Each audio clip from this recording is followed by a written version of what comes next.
Tô na Estrada. É aqueles que vocês se lembram, né? A gente anda perguntando o povo na rua se sabe a história de Santana, se sabe por que o nome é Santana. E aqui a gente vai estar primeiro com o senhor Neto Preto. Olha a moral do homem, viu? O senhor sabe por que o nome de Santana é Santana do Matos? Sei, sim. Por quê? Porque o fundador é Manuel de Matos. E passando por aqui, fez uma promessa para o gado dele escapar. E se escapasse, escapou e ele cumpriu a promessa. Que promessa? De trazer a imagem de Santana para Santana. Ah, não vale não. Seu Neto Preto é até funcionário público, sabe da história, não Sei, sabe? sim. E aí, Paulinho, tudo bom? Bom, beleza. Top 5! Como tá, minha joia? Tô na graça, e o senhor? Beleza. Camisa do Flamengo ainda no título? Com certeza. Ainda tá comemorando? Com certeza. Não vai parar de comemorar? Não. É o ano todinho? É dia 1º de janeiro. Me diga um negócio, o senhor sabe por quê Santana do Matos é Santana do Matos? Sei não, mano. Chega aqui, vem rapidinho. Você sabe por que o nome de Santana é Santana do Matos? Não, mulher, você não sabe! Não ofenda não saber, mas chuta aí. Por que Santana do Matos é Santana do Matos?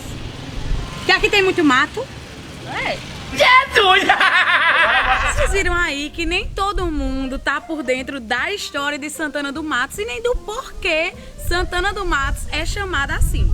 Mas é claro que a Conexão Regional não poderia deixar de esclarecer para vocês informações importantíssimas a respeito da história desse lindo lugar que o Conexão está desembarcando durante esse mês. Então, minha gente, vamos aqui comigo que o professor Célio Brito vai conversar um pouquinho conosco e contar por que Santana do Matos é Santana do Matos, como foi que iniciou todo esse processo. Nós queríamos saber por que Santana do Matos é chamada Santana do Matos. Inicialmente é uma junção de um etnônimo, tal qual faz parte da religião, né, da Santa, Nossa Senhora Santana, que pega o etnônimo do senhor Manuel José de Matos. Então, Santana do Matos.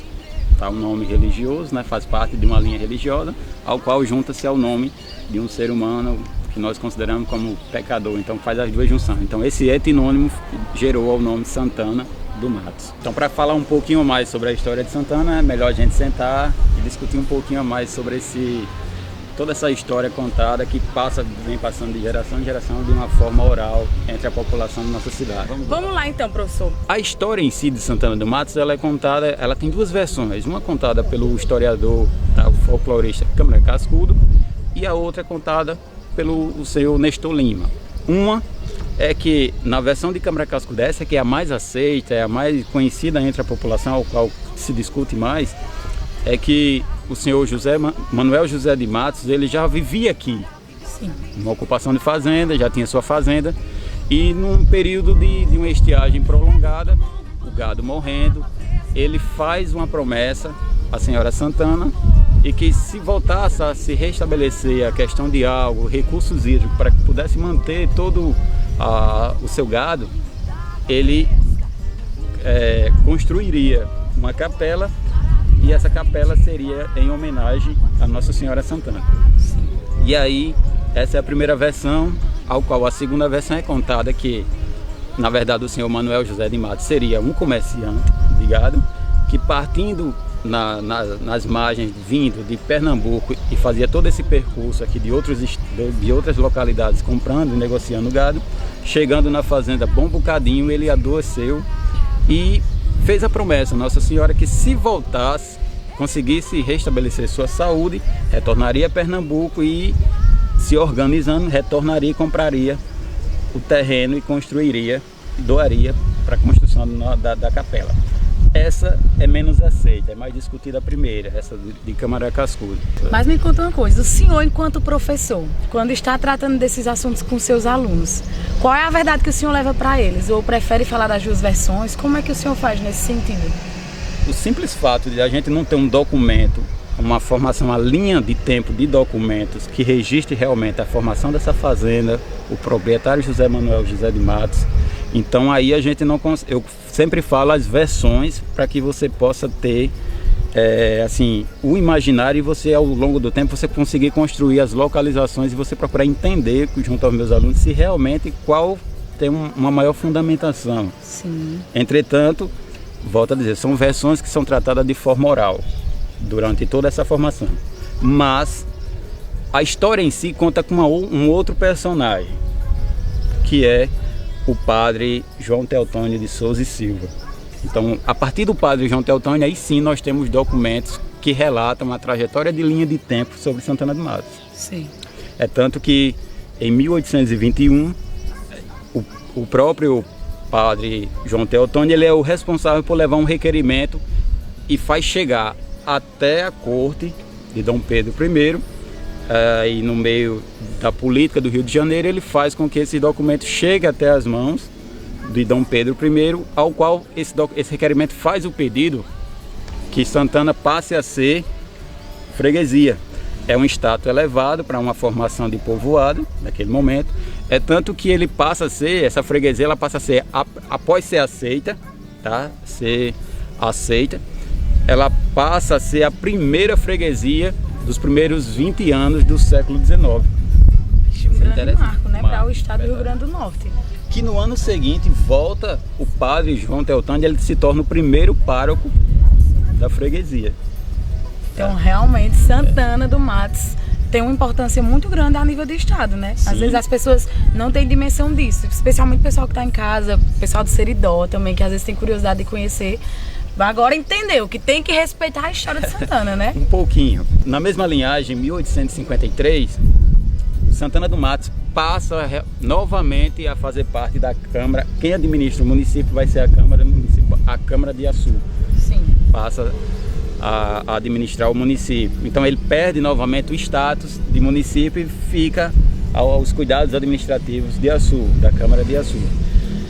O que acontece novamente é que em 1855, aí sim, no dia 6 de agosto de 1855, o nosso município ele vai voltar a se restabelecer como município e o presidente da Câmara vai assumir as medidas administrativas do nosso município. O que é que vai acontecer? É um dado bem interessante. O nosso município ele vai ter o 6 de agosto de 1855 como o ano de sua emancipação política. Essa emancipação política ela vai ser essa data exatamente porque após isso não houve mais nenhuma desvinculação do município que passasse a ser governado por um outro município. Sim. Então a partir daí ficou a data da emancipação política do nosso município, que vai correr, que aí nós vamos ter o ano de 1927 como o ano ao qual vai ser o ano através de um projeto,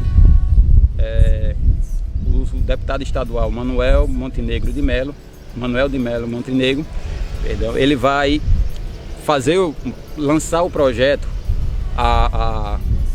ao então doutor presidente do estado, ao então doutor José Augusto Bezerra de Medeiros, pedindo para que passasse o patamar de Santana do Mato para a cidade. E aí o ano de 1927 passa a ser o ano de aniversário da cidade de Santana do Mato. Ou seja, Santana vai ter 6 de agosto de 1855 a sua data de emancipação política e no dia 27 de outubro de 1927 passa a ser cidade. Então a gente comemora duas datas quase coladas, né? Agosto e outubro no mesmo ano. Todo esse processo até hoje começou com um processo de criação de gado. Até hoje tem ainda esse estabelecimento como um grande produtor de gado e produtor, tem uma das maiores bacias leiteiras dessa região, onde nós estamos estabelecidos.